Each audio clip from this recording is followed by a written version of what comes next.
함께 말씀 보겠습니다. 사무엘상 12장입니다. 사무엘상 12장 19절부터 24절까지 말씀을 한 목소리로 함께 합독하겠습니다.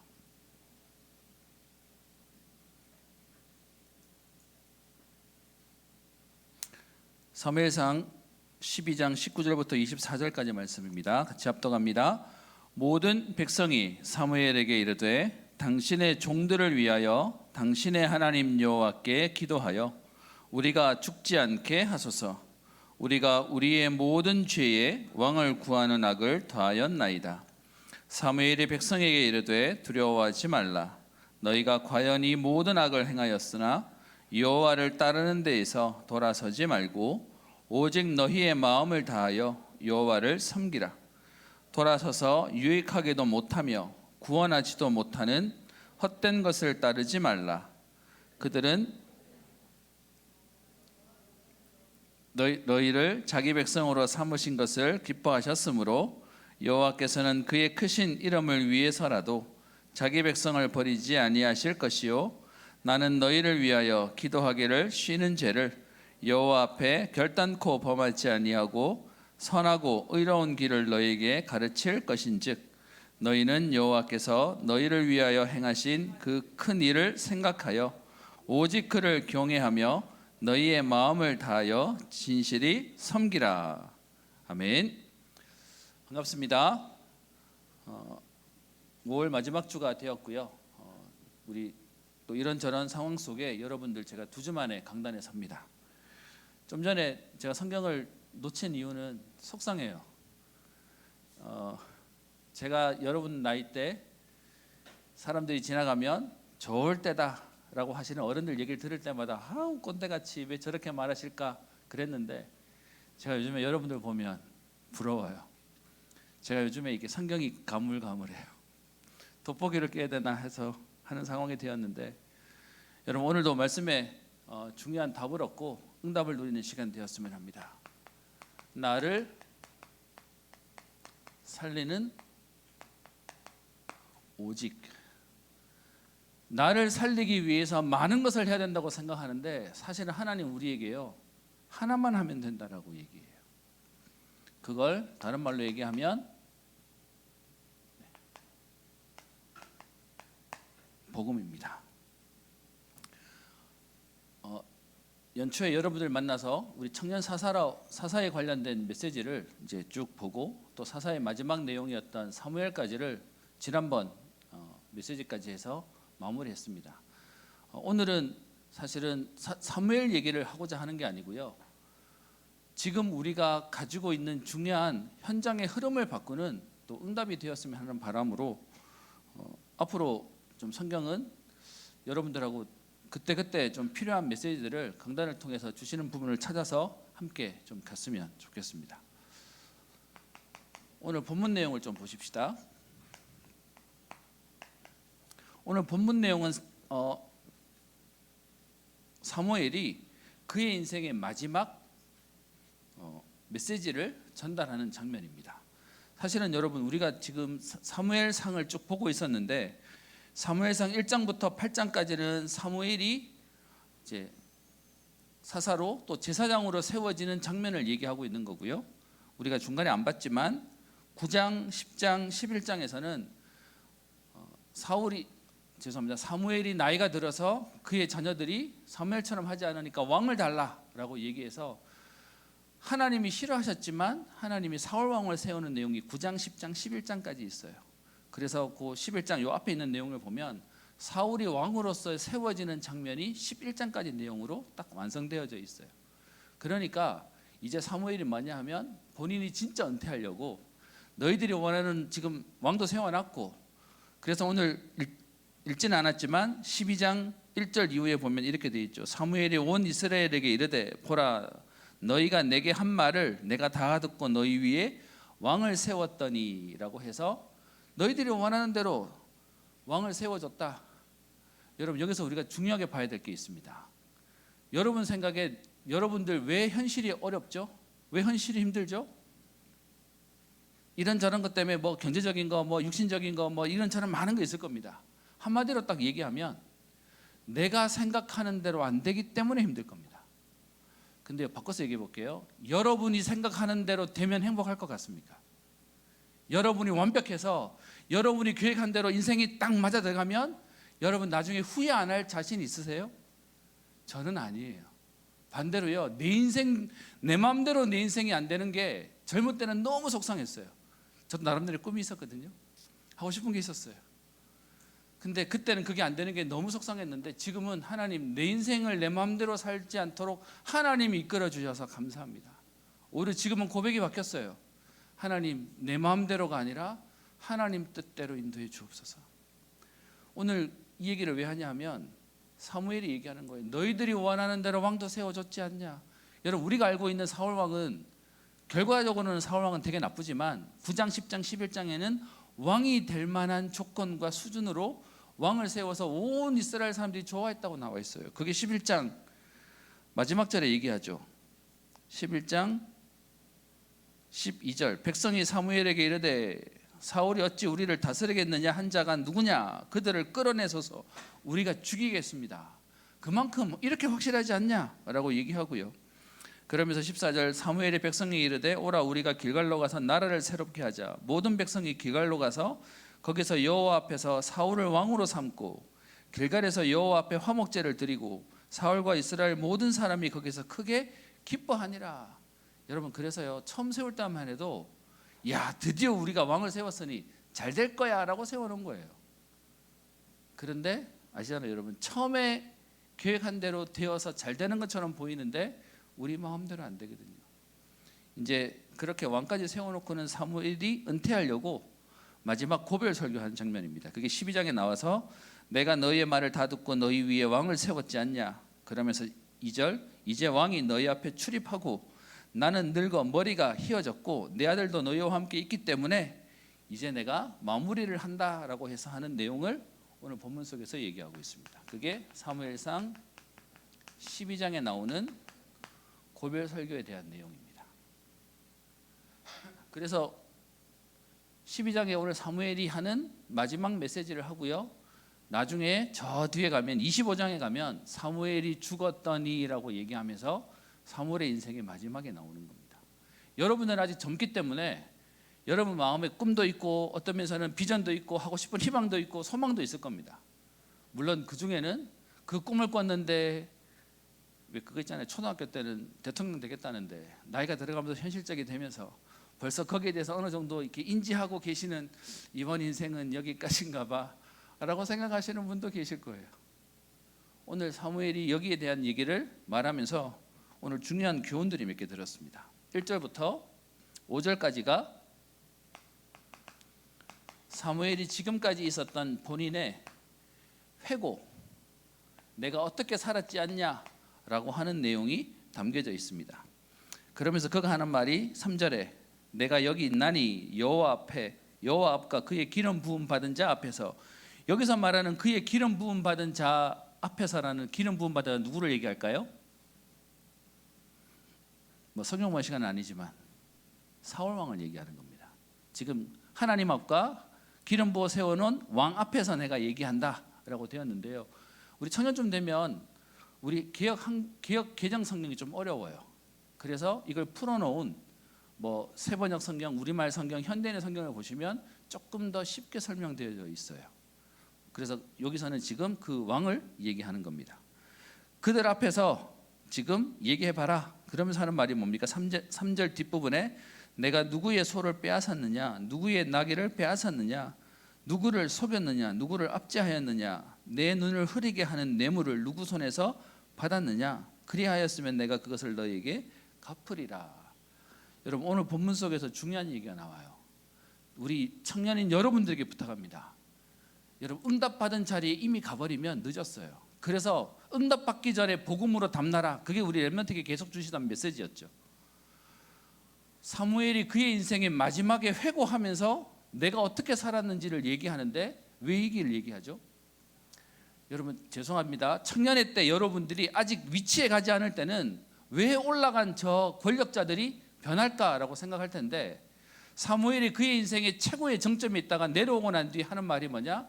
내가 그 자리에 있을 때 너희들에게 압제하고 내가 이걸 굽게 하고 권력을 마음대로 쓰고 함부로 했던 적이 있었냐라고 묻습니다. 그 얘기는 무슨 말이냐? 그 자리에 가면 누구나 그렇게 되는 거예요. 그래서 괜찮다고 말하자는 게 아니라 여러분이 그 자리에 가기 전에 서밋의 준비를 하는 거예요. 어떤 면에서는 사무엘이 본인이 그러지 않았다는 얘기만 하는 게 아니라 이게 후대인 우리에게도 너희들이 해야 될 자세에 대해서 설명하고 있는 내용입니다. 없을 때는 여러분 당연히 하고 싶어도 안 되는 거죠. 근데 그 자리에 가면 누구나 휘두르려고 해요. 인간이 그렇게 돼 있어요. 그게 본성이에요. 그렇게 안 했지 않냐? 그랬더니 백성들도 얘기합니다. 당신이 우리를 속이지 아니하고 압제하지 아니하고 누구의 손에서든지 아무것도 빼앗은 것이 없습니다 라고 얘기하면서 오늘 사무엘이 6절부터의 얘기를 말하고 있습니다. 무슨 얘기를 말하고 있습니까? 사실은 여러분 메시지를 잘해야 되는 건 중요하지만 현장에서 여러분이 하는 메시지를 듣는 불신자들은 뭘 보냐면 우리의 메시지를 듣는 게 아니고요, 말하는 사람의 삶을 봐요. 그래서 오늘 사실은 6절부터 15절까지의 하나님의 공의를 설명하기 위해서 사무엘이 내가 여러분들 앞에 제대로 살았지 않냐라는 얘기하면서 오늘 하나님의 공의에 대해서 얘기하고 있습니다. 공의란 말이 무슨 말입니까? 그게 공적인 정의로움에 대한 얘기를 말하고 있습니다. 저는 청년인 여러분들에게 성경에 많은 것들 몰라도 됩니다. 그런데 하나만 분명하면 돼요. 하나님은 정확하십니다. 하나님은 분명하십니다. 여러분들이 이게 안 되면 지금에 있는 여러분도 억울한 일 당했으면 못 참을 거예요. 여러분 세상에는 한 대 맞으면 참고 있으라 그래요? 뭐라고 얘기하죠? 바보 취급당해. 그래서 선빵이 먼저야. 죄송합니다. 이게 너무 세상 용어인데 제가 경상도에서 살아가지고요. 남자들은 일단 남자아이가 뭐 이게 분위기였어요. 자, 이렇게 얌전하게 생겨도 제 속에는 이게 피가 끓어. 어디 가면 앉으려고 그러고 지기 싫어가지고 막 이렇게 하고 어디에 가서 있어야 되고 뭐 이런 것들 되게 강해요. 여러분들이 신앙인이 된다는 얘기는 무슨 말이냐 하면 하나님이 살아계십니다. 그 얘기는 하나님이 지금도 정확하게 역사하고 계십니다. 아니 나는 지금 어려운 일을 당했는데요. 여러분 그 어려운 일을 당하는 걸 하나님은 알고 계세요. 그리고 거기에 하나님은 분명히 복음 가진 자에게 정확하게 역사하세요. 여러분 우리가 보는 예수님이 죽으시고 십자가에서 부활하셨는데 실제로 유대인들은 예수님과 또 예수님을 따르던 사람들 다 죽였다고 생각해서 승리했다고 생각하잖아요. 여러분 그 이후에 250년 동안 그 당시에 가장 강대국이었던 로마가 10명의 황제를 통해서 250년 동안 박해했어요. 세상 말로 말하면 못 이기는 거예요. 여러분 지금 전쟁 보면서 이해되십니까? 이 전쟁 언제 끝날까? 빨리 좀 끝났으면 좋겠는데, 그죠? 그런데 이런 미국이란 나라가 요즘으로 따지면 그런 대단한 나라가 250년 동안 누군가를 괴롭히면 여러분 감당되겠습니까? 그런데 그렇게 핍박받았던 기독교가 250년이 지나고 난 이후에 로마의 국교가 되어버렸습니다. 여러분 그게 하나님 하는 일이에요. 그렇다면 여러분 그거 아시죠? 내가 막 막고 있어도 여러분 속에 진짜 희망이 있으면 거기서 웃고 있잖아요. 이게 끝이 아닐 거니까. 분명히 하나님 하실 거니까. 오늘 여러분 잘 되어도요, 기억하세요. 하나님이 살아계세요. 그래서 오늘 사울 왕에 대한 부분은 오늘 안 하고 지랄할 거지만 사울 왕이 뽑힐 때만 해도 사울이 왕이 안 되려고 저 다락에 가서 숨어 있었다니까요. 그러면서 자기 안 한다고 얘기하던 사람이었어요. 그런데 사람이 왕이 되니까 변해버려요. 저와 여러분이 지금 잘 된다고 자랑할 것도 아니고요, 안 된다고 낙심할 이유도 없어요. 그게 복음 가진 자예요. 그래서 지난주 메시지로 얘기하면 복음을 아는 자는 모든 것 속에서 하나님의 축복을 아는 것이에요. 그래서 기다릴 수 있어요. 그래서 어떤 면에서는요, 기도하고 있을 수 있어요. 여러분 그거 안 되면 여러분 아마 속에 헛병 날걸요. 지금 내가 반드시 복수할 거야. 내가 이거 반드시 뒤집을 거야. 어떤 면에서는 지금 할 말도 많아요. 우리가 지금 처해 있는 일들 속에. 근데 여러분 왜 가만히 있습니까? 하나님이 살아계시니까요. 거기에 대한 하나님의 공의를 설명하고 있는 게 6절부터 15절까지의 내용을 얘기하고 있습니다. 그래서 그 뒤에 있는 내용 한번 보십시다. 6절 사무엘이 백성에게 이르되 모세와 아론을 세우시며 저 출애굽 때부터 얘기하시는 거죠.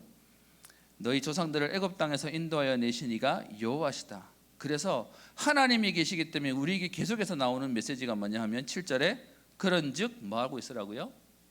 가만히 있으라.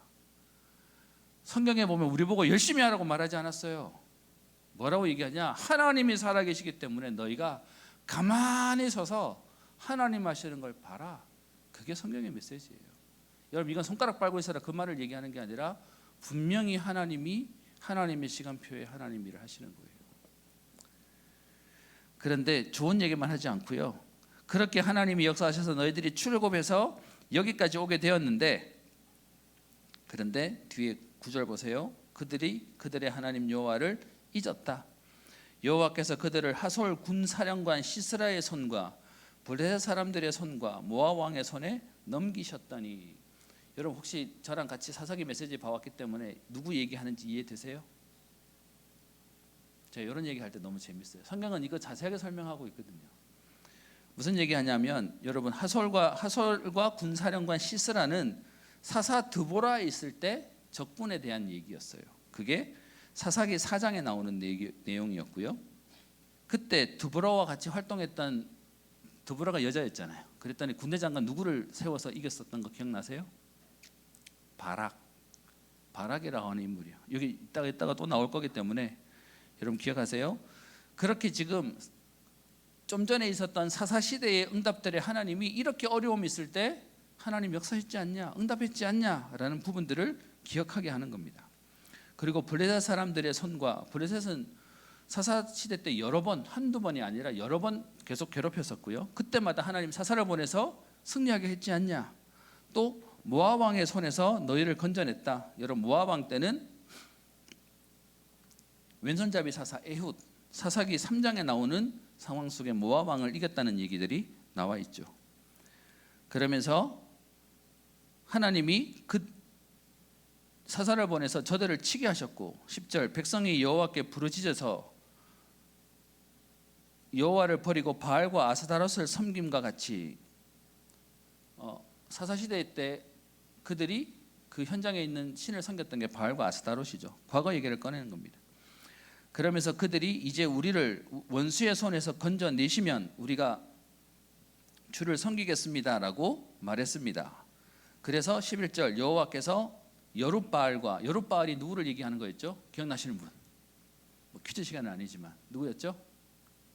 기드온이요. 기드온의 별명이 여룻바알이었잖아요. 그래서 기드온과, 그리고 그 다음 얘기하는 건 베단과, 여기서 베단이라는 게 사실은 제가 좀 이따 설명할 거고요. 그 뒤에 입다, 다 사사죠. 그리고 나 사무엘을 보내사라고 해서 요 베단이 누군지에 대해서 성경학자들끼리 자기들끼리 막 싸워요. 근데 여기에 대한 답을 어디서 찾을 수 있냐 하면 히브리 11장 32절을 한번 보세요. 히브리 11장 32절을 보시면 재밌는 건 히브리서 기자가 이쪽 구약 사사 시대를 얘기하면서 인물 3명을 탁탁탁 얘기합니다. 누구 얘기하죠? 히브리서 11장 32절에 성경 안 가져오시는구나. 가만히 있는 분들 없어서 안 찾으시는 거죠. 누구죠? 기드온과, 그리고요 바락과 입다. 그렇게 치면 오늘 지금 사무엘상 12장에 나오는 여룻바알과 베닥을 누구라고 짐작할 수 있냐? 바락이라고 얘기할 수 있는 거죠. 그렇게 성경은 같이 연결되어져서 보는 겁니다. 넘어가시고요.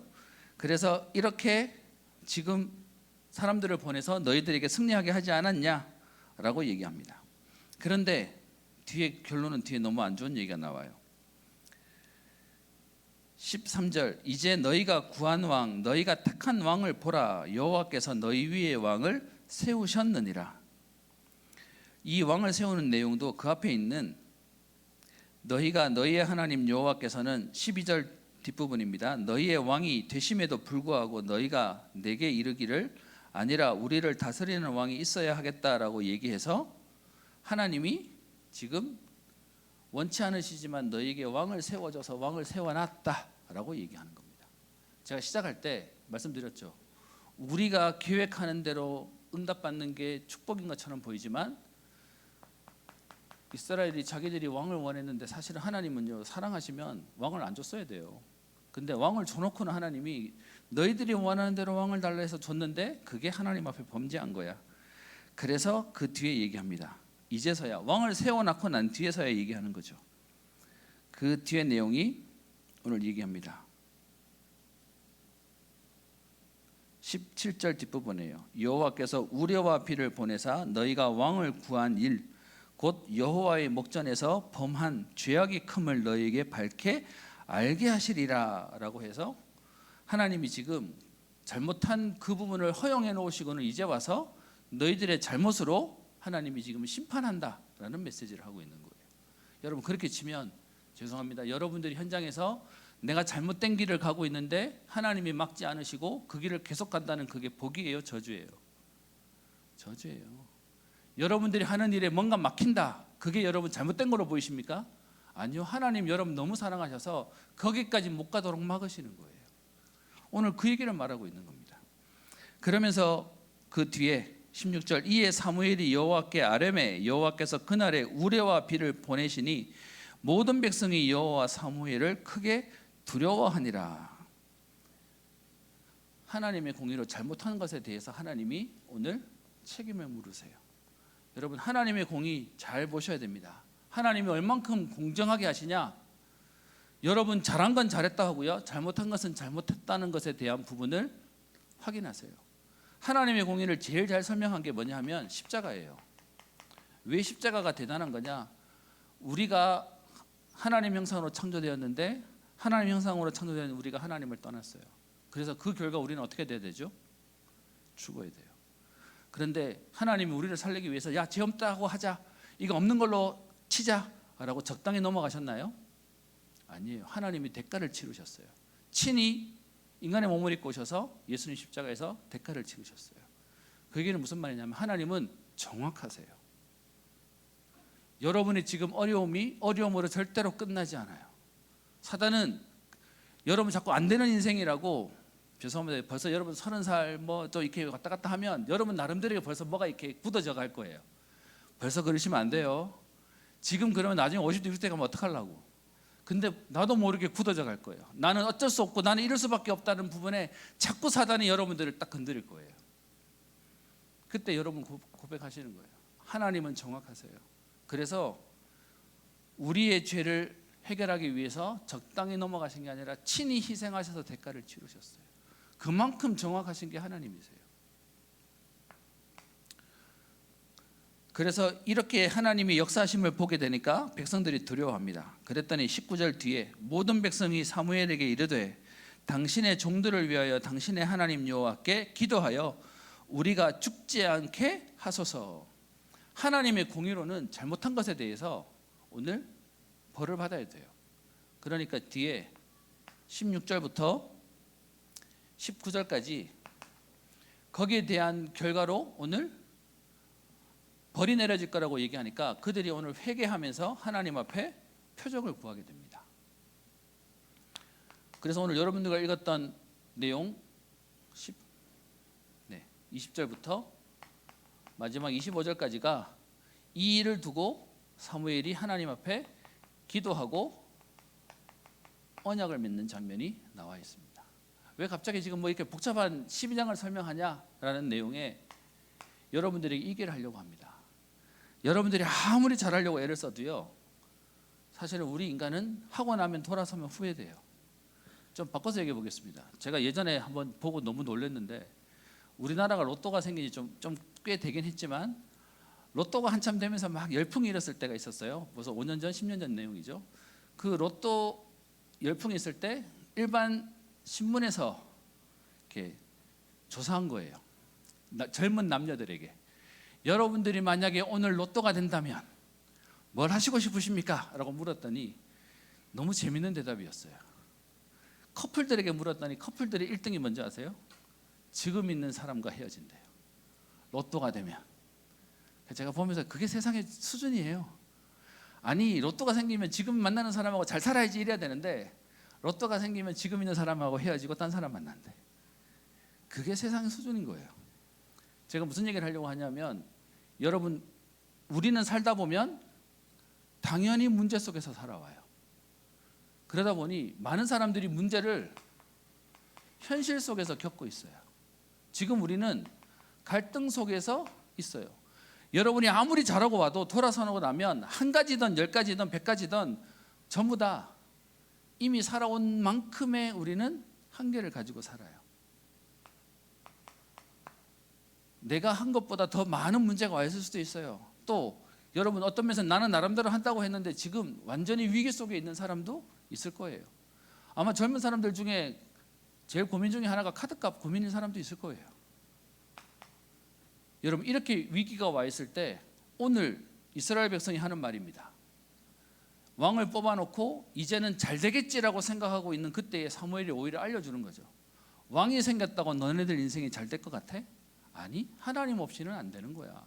오히려 너희들이 하나님을 찾은 것 때문에 잘해보겠다고 하는 그게 오히려 너희를 망칠 거야 라는 얘기를 하고 있는 겁니다.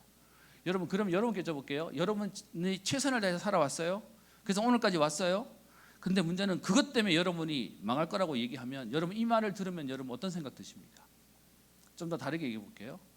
갑자기 여러분들에게 오늘 진단명이 나요. 지금부터 시한부 인생으로 3개월밖에 못 살 거래. 여러분 이 말을 들으면 여러분 마음이 어떠세요? 우리 메시지를 많이 듣잖아요. 3개월 남은 동안은 내 하고 싶은 거 시컷 하고 살래 라고 생각할 수도 있지만 한국 사람들이 의사들이 안 알려주는 이유 중에 하나가 뭐냐? 어제까지 멀쩡하게 아무 일 없이 살다가 갑자기 당신 시한부 인생입니다 말 듣는 순간 사람이 무너져 버린다잖아요. 저는 제 주변에 암 환자를 보고 제가 본 게 있어요.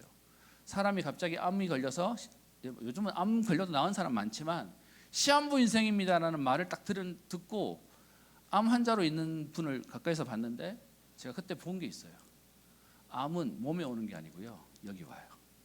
시한부 인생 몇 개월 안 남았습니다는 얘기를 들으니까 그때부터 사람이 삶이 완전 달라져 버리는 거예요. 우리에게 와 있는 문제를 여러분 어떻게 이기십니까? 여러분에게 와 있는 갈등을 어떻게 이기십니까? 지금 이스라엘 백성이 사무엘의 그의 은퇴하는 마지막 메시지 속에 너네들이 잘못해서 이제 너네들 다 죽게 될 거야 라고 얘기합니다. 그때 우리에 있는 삶의 자세가 딱 나오겠죠. 여러분께 여쭤볼게요. 여러분 시한부 인생이라는 얘기를 들으면 여러분 그거 가지고 살아보겠다고 기도원에 올라가서 기도하러 가시겠습니까? 어차피 안 될 거라고 여러분 막 살아보시겠습니까? 아니면 안 되는 인생인가 보다 싶어서 여러분 그동안 못 해보던 거 하고 사시겠습니까? 오늘 여러분들에게 나를 살리는 오직이라는 제목을 잡은 이유가 있습니다. 여러분 잘하셨던 또 아니면 문제가 많던 갈등이 많던 위기가 많던 이 상황 가운데 우리는 뭐 해야 되겠습니까? 우리 청년의 현실을 한번 얘기해 볼까요? 요즘은 뭐 너무 흔해서 말을 안 하죠. 여러분 3포 세대가 뭐예요? 세 가지 포기했다. 뭐죠? 연애, 결혼, 출산.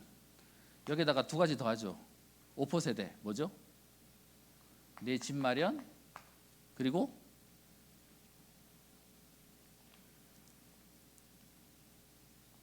인간관계도 포기하고 그냥 나만 위해서 산다라고 하는 게 이게 5포 세대입니다. 여러분 이랬더니 점점점 더 살이 더 붙었어요. 그 뒤에 우리의 꿈과 희망도 포기, 건강도 포기. 그러면서 전부 다 지금 청년의 현실들은 전부 다 어려워서 눈에 불을 켜고 살아요. 뭐 하려고요? 성공하려고요. 잘해보려고요. 애를 쓰고 사는 겁니다. 근데 현실은 점점점 더 어려워요. 저는 이 3포 세대라는 얘기, 5포 세대라는 얘기가 이미 벌써 20년 전에 뭐 있었던 얘기들이잖아요. 이 얘기 들으면서 제가 너무 안타까운 게 뭔지 아세요? 세상은 발전했다고 얘기하는데 가장 기본이라고 하는 연애, 결혼, 출산이라고 하는 기본적인 것도 안 될 만큼 무너져 있고 포기하는 시대가 돼버렸어요. 현장에 문제를 만난 상황 속에 있죠. 그 속에 우리들도 그 영향 속에 받고 있어요. 갑자기 저희 집에 막내가 지금 중2인데 남자이거든요. 정말 중2 남자 너무 어려워요. 모든 게 다 심드렁해. 뭐 근데 이번에 저 아빠 노릇 좀 하겠다고 간만에 목욕탕을 데리고 갔어요. 이제 엄마가 저기 제발 쟤는 이제 내 말 안 들어 이래서 목욕탕을 데리고 가서 이게 저 얘기 하는데 이게 확실히 목욕탕 갔다 오고서 뭐 좀 먹이고 했더니 안 하던 말들을 좀 하더라고요. 그런 중에 중2짜리가 저한테 이렇게 얘기하는 거예요. 아빠, 자기는 혼자 살 거래. 제가 듣는데 약간 중2짜리가 뭐 벌써부터 이런 얘기를 하지? 여러분, 그게 지금 현장의 문화가 되어서 그렇게 이미지가 되어가고 있어요. 그래서 제가 이렇게 얘기했어요. 너 혼자 산다고 마음 먹고 혼자 살겠다 그러면 괜찮아. 그런데 혼자 산다면서 하고 싶은 거 다 하고 사는 혼자 사는 건 아빠 반대야. 여러분, 지금 혼자 산다는 사람이 정말 하나님 앞에서 단장하고 어쩌면 정결하게 그렇게 사는 게 혼자입니까? 아니면 사실은 얼매기 싫어가지고 혼자 산다고 사는 겁니까? 저 이렇게 얘기했더니 아, 그런 거예요? 뭐 이러면서 얘기하더라고요. 여러분, 이런 현실 속에 있는 부분 속에 우리가 기억해야 될 게 있습니다. 모든 사람들한테는 다 과거가 있어요. 여러분도 지금 왜 힘들어합니까? 오늘 때문에 힘들어하지만 오늘이 있는 배경이 뭐냐 하면 우리의 과거가 쌓여서 오늘이 되었어요. 근데 다르게 얘기해 볼게요. 여러분, 이 과거 우리가 지금 고민한다고 바꿀 수 있습니까? 안 돼요. 그런데 너무나 많은 청년들과 너무나 많은 어른들이 바꿀 수 없는 과거에 걸려가지고 지금도 딱 걸려 있어요. 제가 현장에서 제일 안타까운 내용 중에 하나가 자기가 어릴 때 태어날 때 자기가 너무 약하게 태어났대요. 그래가지고 인큐베이터에서 오래 살다가 지금 자기가 이제 이렇게 되었대요. 그러니까 뭐 말만 하면 핑계가 뭐냐? 자기가 워낙 어릴 때 약하게 태어나서. 근데 문제는 벌써 지금 35이야. 아니, 그때 저 태어날 때 35, 35년 전에 아파 약했다는 것과 지금과 뭔 상관이 있어요? 여러분, 그렇게 다들 자기를 묶이게 살아요. 내가 옛날에 그랬기 때문에 지금도 이래. 내가 저랬기 때문에 지금도 이래. 라면서 전부 여기 걸려 있는 거예요. 그러니까 뭐하냐? 바꿀 수 없는 부모님 탓, 자기 체질 탓, 기질 탓, 환경 탓, 상황 탓 하면서 전부 다 매여 있는 거예요. 여러분, 그래서 지난주 나온 메시지가 뭐냐? 복음하는 거예요. 모든 것 속에서 하나님의 축복을 찾아내는 것이 그게 복음하는 거야. 여러분, 진짜 나를 살리는 복음 속에 안 가면 모든 상황들이 전부 여러분들을 어렵게 만드는 겁니다. 그리고 이 과거에서 해방이 안 되니까 당연히 오늘의 문제는 더 매일 수밖에 없는 거죠. 제가 일부러 거꾸로 얘기했어요. 오늘의 문제 속에 있는데 이 오늘의 문제가 사실 오늘의 문제가 아니라 과거에서부터 해서 쭉 연결되어진 문제를 얘기하는 거죠. 그러니까 과거 문제 해결 안 됐지, 오늘의 상황이 힘들지, 그러니 당연히 미래는요, 꿈도 못 꾸는 시대가 되어버린 게 현장이 되어버렸습니다. 성경은 우리의 오늘의 문제라고 말하지 않아요. 성경은 뭐라고 얘기하죠? 근본 문제입니다. 하나님 떠난 문제예요. 하나님 떠난 문제에 있어서 나오는 게 뭐냐? 여러분, 청년인데 이 자리에 계신 대다수 99.9%는 아마 결혼 안 하셨을 거니까 여러분, 지금 청년이기 때문에 외롭다고 생각하세요? 아니요. 하나님 떠나서 인간은 외로워요. 쓸쓸해요. 그게 인간이 가지고 있는 본능이에요. 그래서 사람 만나면 될 줄 알고 내가 뭔가를 하면 될 줄 알고 다른 것으로 막 채우는데 하나님 떠난 문제는 하나님 아니고서는 해결 안 되는 거예요. 여러분, 이 얘기는 연애하지 마라, 결혼하지 마라 그 말 아니에요. 저는 여러분 많이 하세요. 제가 맨날 하는 말이 있어요. 따라올 테면 따라와봐. 제가 애 넷이거든요. 따라오셨으면 좋겠어요. 근데 그 결혼에 대해서 제가 반대하자는 말을 얘기하는 게 아니라 그거 가지고 여러분들이 가지고 있는 진짜가 해결 안 된다고요. 그래서 세상에 나오는 모든 유행과 가사가 뭐냐? 사랑, 이별 얘기라고요. 안 채워지는 그걸 채워보겠다고 그거에 대한 목마름 가지고 얘기하는데 안 채워져요.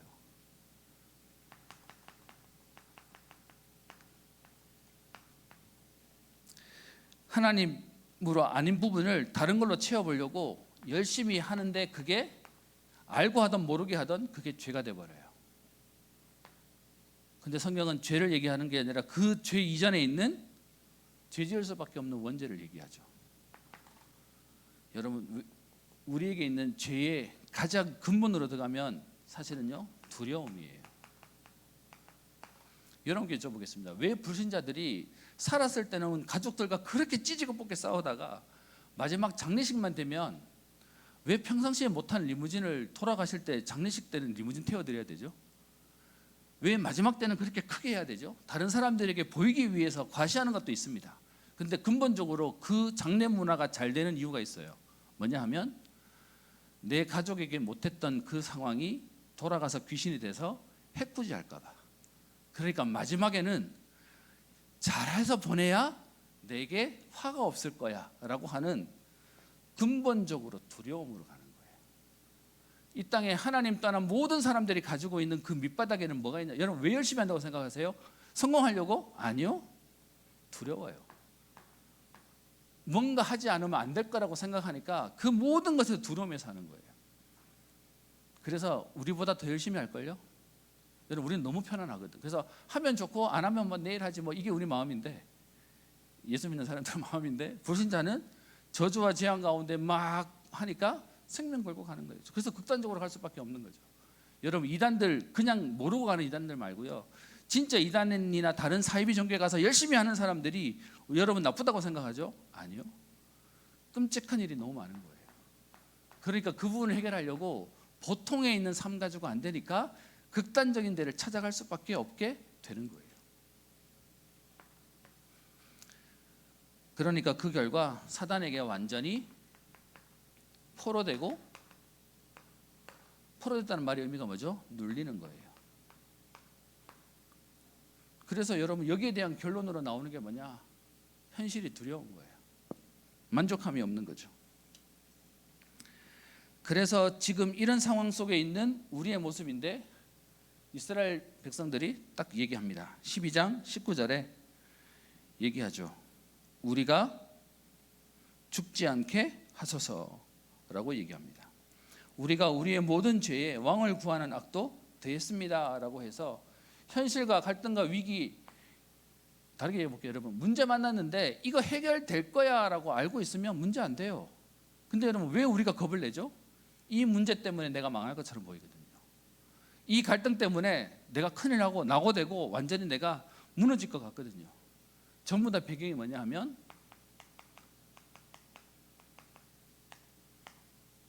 두려움입니다. 그런데 성경에서 말하는 복음이 뭐죠? 그 속에 있는 우리를 아무 조건 없이 살리시겠다는 거예요. 그게 복음이에요. 사단은 이 두려움 때문에 그냥 주저앉도록, 우리 세상에서 있는 말이 있잖아요. 이번 생은 틀렸나 봐. 뭐 아니면 뭐 이미 베린 몸 뭐 이러면서 그냥 막 가는 인생을 살게 만드는 거죠. 이것 때문에 아무것도 못하게 하는 거예요.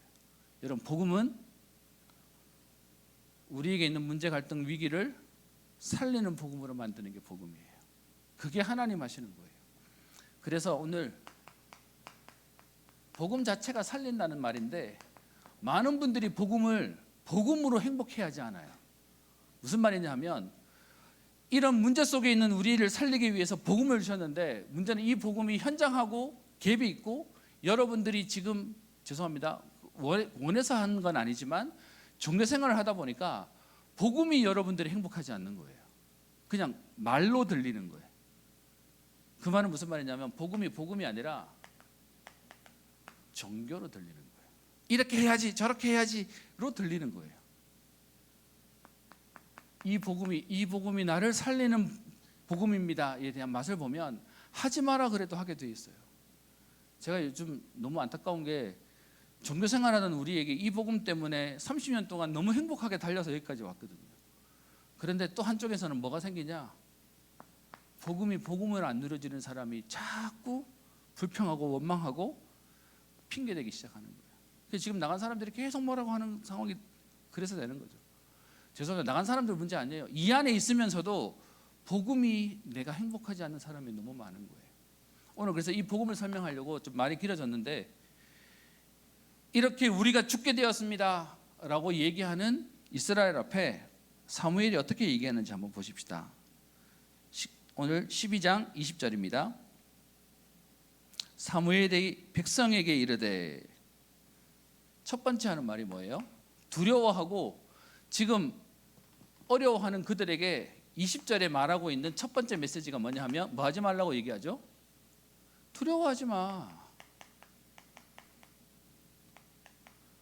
아니, 두려워하는 자에게 두려워하지 마, 그런다고 안 두려워하면 너무 다행이겠어요. 제가 사실 위로라는 말을 별로 안 좋아하는 게, 너무 힘들어하는 사람한테 가서 위로한다고 야 너무 힘들게 생각하지 마 라고 하면 죄송합니다. 제가 너무 제가 상태가 안 좋을 때는 누가 와서 저한테 어줍잖게 위로하면 화날라 그래요. 그 말에 나를 위해서 하는 말인지 알지만 그 말 한다고 해결되는 게 하나도 없으니까 그게 너무 듣기 싫더라고요. 오늘 사무엘을 통해서 우리에게 하는 말, 두려워하는 우리에게 두려워하지 말라는 말의 의미가 여러분 죄송합니다. 복음으로 들리십니까? 아니면 그냥 그런 말로 들리는 종교에 머물러 계십니까? 예수님이 오셔서 죽으시고 부활하시고 도망간 제자들에게 예수님이 나타나셔서 처음으로 한 말이 뭐죠? 그게 요한복음 20장 19절에 있습니다. 예수님이 죽고 나니까 예수님과 관련된 사람들을 더 잡아 죽일 유대인들이 득세를 하니 제자들이 모여서 방문도 그냥 방문이라고 말하지 않고요, 문을 굳게 걸어 잠그고 두려워하여 숨었다니라고 되어 있습니다. 거기에 부활하신 예수님이 찾아와서 제자들이 하신 첫 마디가 뭐죠? 그게 너희에게 평강이 있을지어다 라고 얘기했습니다. 원어로 얘기하면 그게 샬롬이에요. 하나님이 우리에게 그리스도를 왜 보내셨죠? 저와 여러분이 등 따시고 배부르고 잘 되고 있는데 그리스도를 보내신 게 아니라 문제와 갈등과 위기 속에 있는 줄 아시고 그리스도를 보내셨어요. 그걸 여러분들 우리의 책임이라고 말하지 않으시고 우리 힘으로 안 되는 줄 아시고 그리스도를 보내신 거예요. 그래서 우리에게 하는 메시지가 뭐냐? 두려워하지 마라. 그게 예수님이 제자를 만났을 때 하셨던 첫 번째 메시지도 똑같이 두려워하지 마라 라고 얘기하는 겁니다.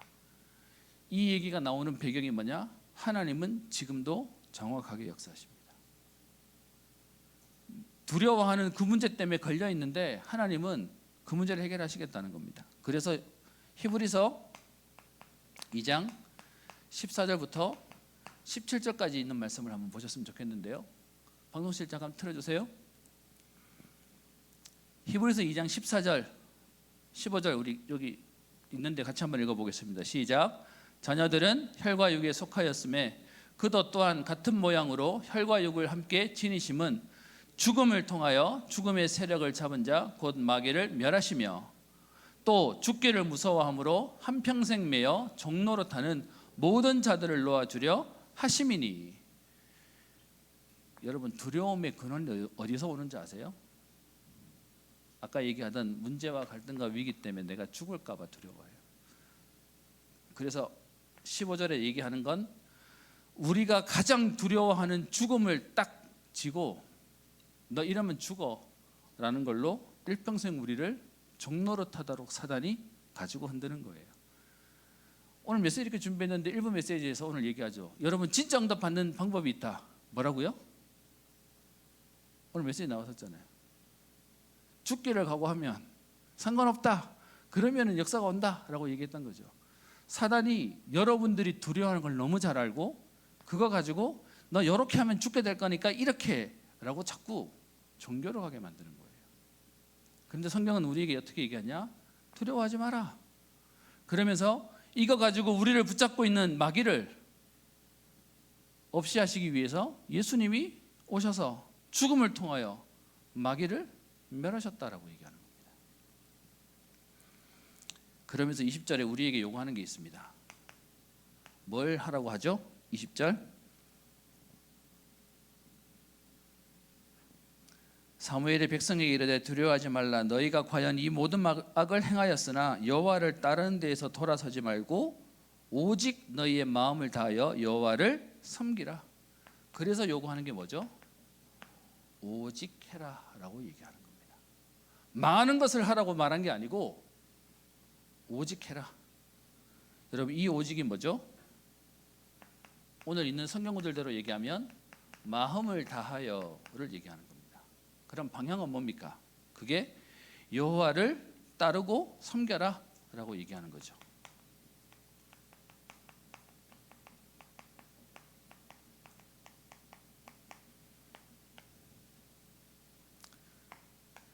저는 오늘 여러분들에게 메시지하지만 오늘 하는 내용은 사실 저의 과거의 모습입니다. 교회 안에 다니면서 목사 아들로서 있으면서 제게 복음이 답이 안 됐어요. 복음이 안 행복했어요. 왜냐하면 교회를 다니는데도 여전히 문제는 많았고 여전히 문제 때문에 죄송한데 잘 안 될 것 같았어요. 그 속에 있는데 메시지는 계속 듣지만 그러면 좋겠는데 나는 아닌가 봐. 속에 걸려 있었어요. 그런데도 목사들이니 도망은 못 가겠고 뭐 그게 하나님 주신 은혜인 것 같아요. 제 기질이 잘 참아요. 그래가지고 저까지 집을 나가면 아버지가 쓰러질 것 같아. 가뜩이나 교회도 안 되는데 목사들까지 사고 치면 우리 집은 안 되겠다 생각이 드니 앉아 있는데 여러분 아시죠? 내가 죽겠어. 저는 여러분 오늘 아까 기도해 주시는 총무님 기도하시는데도 여러분들이 기도 제목 가운데 목회자를 살리고 뭐 중직자를 살리고 렘넌트를 살리고 237 살리고 여러분 기도 들을 때마다 제가 아멘 하면서 하나 더 기도하는 게 있어요. 여러분이 사셨으면 좋겠어요. 여러분이 살아나셔야 돼요. 여러분이 목회자를 살려서 여러분이 사는 게 아니고요. 여러분이 살면 목회자도 살려요. 여러분이 살면 렘넌트도 살려요. 그래서 지금 여러분들이 해야 될 게 뭐냐? 여러분이 복음으로 답을 얻고 사는 거예요. 전도는 그래서 남을 전도하는 게 아니고요. 나를 전도하는 거예요. 내가 복음으로 행복해지면 나머지는 할 수밖에 없게 되어지는 거예요. 그거 하는 오직 해라. 그래서 저는 목사는 안 좋은데요. 제가 복음으로 담난 거는 확실해요. 복음 때문에 제가 살아난 거는 분명해요. 마지막입니다. 21절에 보시면 이렇게 되어 있습니다. 돌아서서 유익하게도 못하며 구원하지도 못하는 헛된 것을 따르지 말라. 그들은 헛되니라. 22절이네요. 여호와께서 너희를 자기 백성으로 삼으신 것을 기뻐하였다. 여러분 성경에는 분명히 얘기하고 있기를 문제투성인 우리를 보고요. 자기 백성 삼으신 걸 하나님은 어떻게 해요? 기뻐한다라고 얘기하고 있습니다. 그게 복음이에요. 여러분 이런저런 문제 생겨도 여러분 부모님께는 갈 수 있잖아요. 다른 사람들한테는 말 못해도 여러분들의 가족한테는 말할 수 있잖아요. 혹 여러분 가족 중에도 이런 얘기 못하는 배경 속에 있는 분들이라면 여러분 그것 때문에 상처내지 말고 여러분이 여러분 자녀들과 후대를 바꾸세요. 저 이게 녹화된다는 것 때문에 너무 부끄러운데 제가 죄송합니다. 제가 자랑 잘 안 하는 편인데 한 번만 하겠습니다. 제가 우리 교육자실에서 우리 교육자 이번에 수련회 46명 갔다 왔거든요. 우리 교육자만 해도 60명 가까이 되니까 가는데 저희 교육자실에서 제가 그래도 사랑꾼 남편으로 통해요. 죄송해요. 그래서 제가 한 번만 자랑한다고 얘기했어요. 그렇게 했는데 이유가 있어요. 집사람이랑 저랑 어디서 언약에 통했냐 하면 저희 부모님과 너무 싸우고 저 집사람의 장인 장모님도 너무 싸우셨어요. 그래서 우리가 만나가 무슨 포럼이 되냐? 저렇게 살면 안 돼. 이게 포럼이 됐어요. 그러다 보니까 같이 살면서 정말 별로 싸울 일 없이 거기에 대한 결과가 애 넷이었어요. 그래서 너무 이렇게 재밌게 살았는데 문제는 뭐냐? 요즘에 얼마 전에 큰애가 지금 대학교 졸업만 앞두고 있는 친구라 집에 좀 있거든요. 자격증 시험 공부하고 뭐 이런다고. 그러다 보니 이제 뭐 제가 집에 있을 때는 집사람 뭐 밥도 한 번씩 사준다고 나가기도 하는데 따라오게 된 거예요. 근데 엊그제 때 한마디 하는 거예요. 이제 엄마 아빠 밥 먹는데 안 따라갈래. 왜냐? 그랬더니 요즘 너무 다툰대. 그래서 같이 있기 싫대. 제가 들어서 충격받았어요. 옛날에 그래도 우리가 다니면 이렇게 굉장히 이렇게 살가운 관계였는데 이게 나이 50 넘으니까 투닥투닥 서로 있던 불만들이 막 나오면서 옆에 있는 딸이 같이 가기 불편할 정도가 돼버렸다고 얘기하는 거예요. 제가 들으면서 아 우리도 모르게 지금 우리 가족들이 보고 있고 우리도 모르게 자꾸 변해가는구나 생각하는 시간이었어요. 여러분 우리가 모자라도요 하나님의 자녀는 안 바뀌어요. 오늘 얘기합니다. 지금 죽어야 되는데 두렵다고 얘기하는데 그런데 하나님은 뭐라고 얘기하죠? 하나님이 자기 백성 삼으신 것을 기뻐하셔서 그러면서 쓰는 표현이 여호와께서는 그의 크신 이름을 위해서라도 22절입니다. 자기 백성을 뭐 한다고요? 버리지 아니하실 것이요. 여러분 잘한다고 인정받고 잘못한다고 버리면 아버지 아니에요. 남이지. 이 얘기 듣고 나는 마음대로 해도 되겠다라고 말하면 여러분 그 사람은 자녀의 정상적인 생각이 아닌 거죠. 복음이 우리에게 얘기하는 건 하나님이 우리를 자녀 삼으셨다는 거예요. 여러분 그게 복음이에요. 지금 이게 여러분들에게 통하는지 잘 모르겠어요. 왜냐하면 제가 종교 속에서 살아서 항상 뭐가 불안했냐 하면 10개 잘해도 1개 잘못하면 하나님 벌하시면 어떡하지? 제 기본적으로 돈은 제 디폴트 값이에요. 그 속에서 20년을 살았어요. 그러다 유목사님 만나는 복음을 얘기했는데 처음 이 복음 들을 때 해방이 안 느껴지고 이 복음 듣는데 자꾸 불편해요. 그래도 그렇지 잘해야지. 그래도 그렇지 바르게 살아야지. 그래도 그렇지 열심히 해야지. 이게 항상 까여있던 사람이었어요. 근데 이 복음 듣고 어느 날 하나님이 제 기분을 바꿨어요. 내가 하나님의 자녀구나. 이게 완전 뒤집어졌어요. 그게 저한테는 가장 큰, 저는 홍해 갈리는 기적보다 더한, 저한테 막 전도운동, 막 대단한 생명운동 많은 거 아니어도 제가 저를 알잖아요. 항상 겁나고 두렵고 그래서 무섭고 그래서 잘해야 될 것 같고 그래서 뭔가를 하면 숨도 크게 못 쉬던 사람인데 지금은 너무 편안해요. 그렇게 지금 30년을 달려왔는데 지금 문제는 뭐냐? 요즘에 있는 우리 안에 있는 렘넌트를 보는데 이 복음에 대한 행복이 안 보이는 거예요. 왜 우리가 이렇게 됐지? 그게 제가 너무 안타까운 거예요. 그랬더니 혹자는 우리를 공격해요. 신학이 틀려서 그래, 교리가 틀려서 그래, 잘못 말해서 그래 라고 얘기를 하니까 제가 이게 동의가 안 되는 거예요. 아니요, 메시지는 틀리지 않았어요. 거기에 대한 해방의 맛을 봤어요. 우리 청년들에게도 그래서 부탁합니다. 여러분이 그 응답을 전달하고 누릴 중요한 세대에 여러분들이 계시는 겁니다. 결론입니다. 살리는 복음, 여러분 단어로 쓰는 살리는 복음이 아니라 여러분이 이 살리는 복음이 여러분들에게 진짜로 표현되어지는 포럼을 기대하고 꿈꾸고 있습니다. 그래서요, 저와 여러분들에게 있어서 제일 중요한 첫 번째가 뭐냐 하면 복음 회복입니다.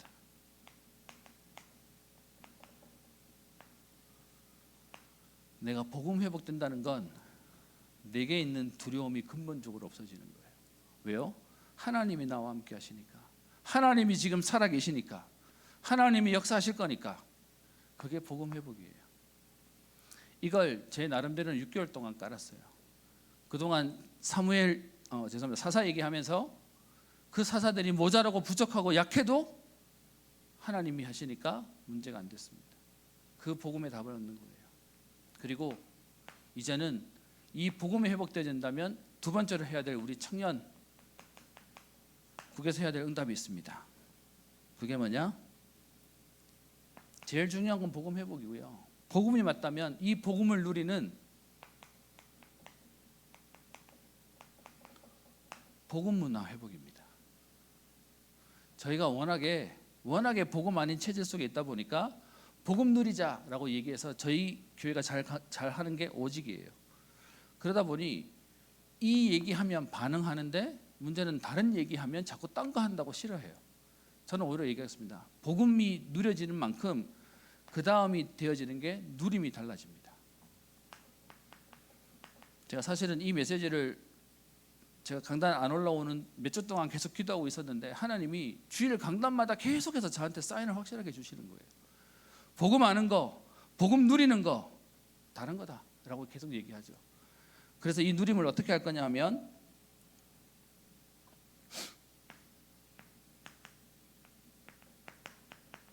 복음과 기도와 전도에 대한 부분들을 진짜로 아는. 그래서 여러분 복음은 아는데 눌린다? 죄송합니다. 그럼 복음 아니에요. 진짜 복음은 눌리지 않아요.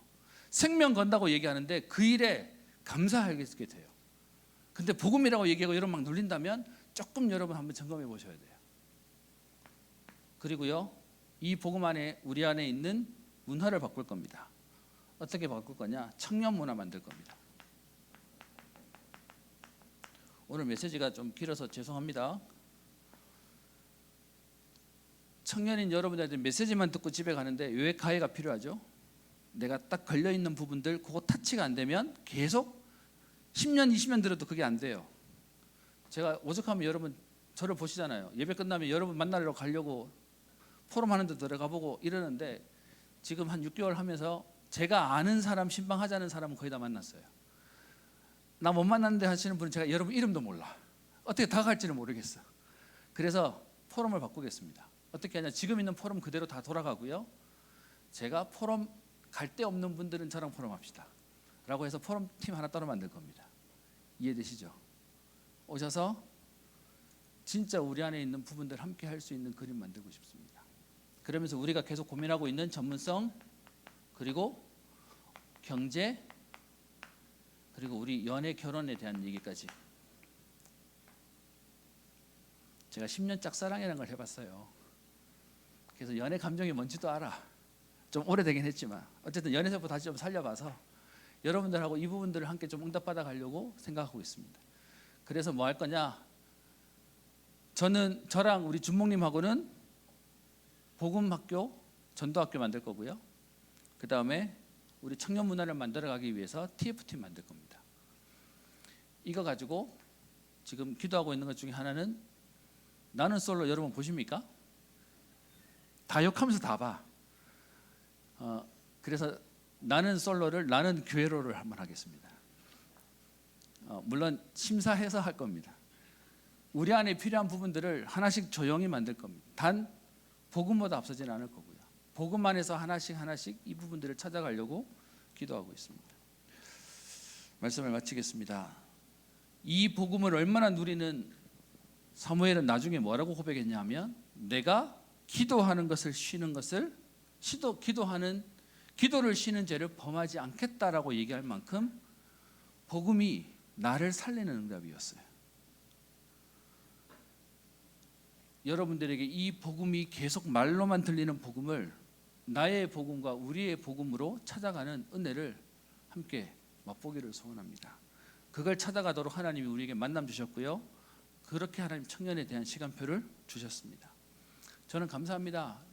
청년들이 이 시간에 이렇게 모인다는 것 자체가 하나님이 주신 중요한 축복입니다. 오늘 여러분 오전 예배할 때 마치시고 유 목사님이 안 하시던 거 하셨어요. 축도 시간에 나오셔서 축도 안 하시고 갑자기 다른 교회에서 우리 교회 오신 분들 제1회 모임을 만들 겁니다 라는 얘기를 사실 지난주 두기고 때 말씀하셨어요. 유 목사님 마음에는 뭐가 있냐 하니까 이번에 이런저런 사건 가지고 섬기던 교회를 떠나와서 우리 교회를 왔다는 이분들이 너무 귀해 보이시나 봐요. 여러분 아시죠? 교회를 떠나온다 안 쉬워요. 근데 그런 분들만 모아서라도 지금 금토일 시대 하겠다. 사실 지난주 미션 던져줘가지고 저희도 수련회 지난주 갔는데 수련회 가서 간담회를 이거 했어요. 이걸 해야 되는 상황이 되어버려가지고 그만큼 챙기려고 하시는 게 유 목사님 마음이세요. 저는 그렇게 오신 우리 청년들도 중요한 응답을 받아가는 시간표라고 생각합니다. 나를 살리는 오직의 축복을 누리는 우리 모든 청년들 되시기를 주의 이름으로 축복합니다. 기도합니다. 살아계신 하나님 아버지 감사합니다. 문제와 갈등과 위기 속에 두려움과 또 이것 때문에 죽음의 위기 속에 있는 저들에게 하나님께서 두려워하지 말라, 그리고 하나님께서 결단코 버리지 않게 치겠다고 약속하신 주님, 하나님 우리에게 오직의 응답을 누리고 회복되어지게 하여 주셔서 나를 살릴 뿐만 아니라 하나님 현장을 살리며 시대를 살리며 교회와 후대와 세계를 살리는 응답의 주역 되게 하옵소서. 새롭게 시작하는 2026년도 가운데 하나님 청년들이 복음으로 회복되어지게 하시며 문화 회복되어지게 하여 주셔서 현장에 어려워하는 청년들을 살리며 시대를 살리는 응답의 걸음 되게 하옵소서. 감사드리며 살아계신 우리 주 예수 그리스도의 이름으로 기도드립니다. 아멘.